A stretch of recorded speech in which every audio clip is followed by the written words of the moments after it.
बच्चे लगातार एक ही बात लिख रहे हैं, आप आरक्षण पे क्या कहेंगे, आप आरक्षण पे क्या कहेंगे। देखिए, मैं आरक्षण पे कहने के लिए कोई हक नहीं रखता। बाबा भीमराव अंबेडकर ने आरक्षण इसलिए दिया था कि हम एक जाति जिसको दबाए जा रहे थे लगातार, उन जातियों को भी बराबर लाया जा सके और देश बहुत आगे ले जा सके, इसीलिए दिया था आरक्षण। लेकिन हम लोग फिर भी सुधरे नहीं और हमने हर एक कोशिश की कि उन लोगों को बराबरी तक ना लाने आने दें, और इसी चक्कर में आरक्षण अब तक कंटिन्यू रहा। अगर शायद हम पहले ही सब एक दूसरे का सपोर्ट करते और सबको एक स्तर पे ले आते तो शायद आरक्षण पहले ही खत्म हो गया होता, जरूरत ही नहीं होती। कई लोग शहर में बैठकर या छोटे टाउन में बैठकर या बड़े टाउन में बैठकर गांव के उस कास्ट सिस्टम को समझ नहीं पाते।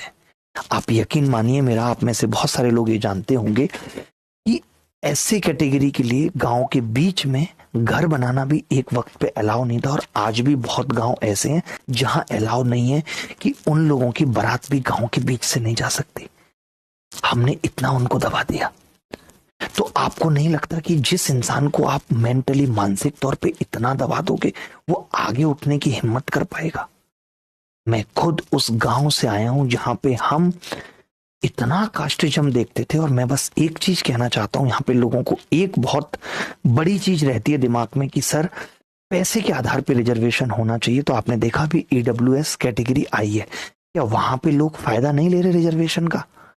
जिनके पास लिखित में पैसा नहीं है बट वैसे बहुत पैसा है, तो वो भी इस चीज का फायदा ले रहे हैं। गलत फायदा तो वहां भी लोग उठा रहे हैं, रिजर्वेशन में भी लोग गलत फायदा उठा रहे हैं। बट हमारा ध्येय ये है कि 10 गलत लोग फायदा उठा दें, बट एक इंसान जो डिजर्व करता है रिजर्वेशन के लिए वो फायदा उठाने से ना चूक जाए।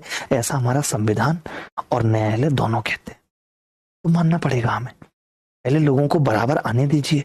जब हम समाज में भेदभाव, सोशल डिस्क्रिमिनेशन के आधार पे करते हैं तो फिर रिजर्वेशन कास्ट के आधार पे क्यों नहीं होना चाहिए?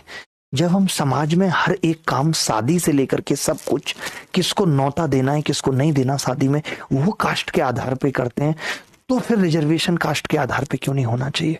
होना चाहिए, और ये अपने आप खत्म हो जाएगा। हमें आपको इसके लिए एफर्ट लगाने की जरूरत नहीं है।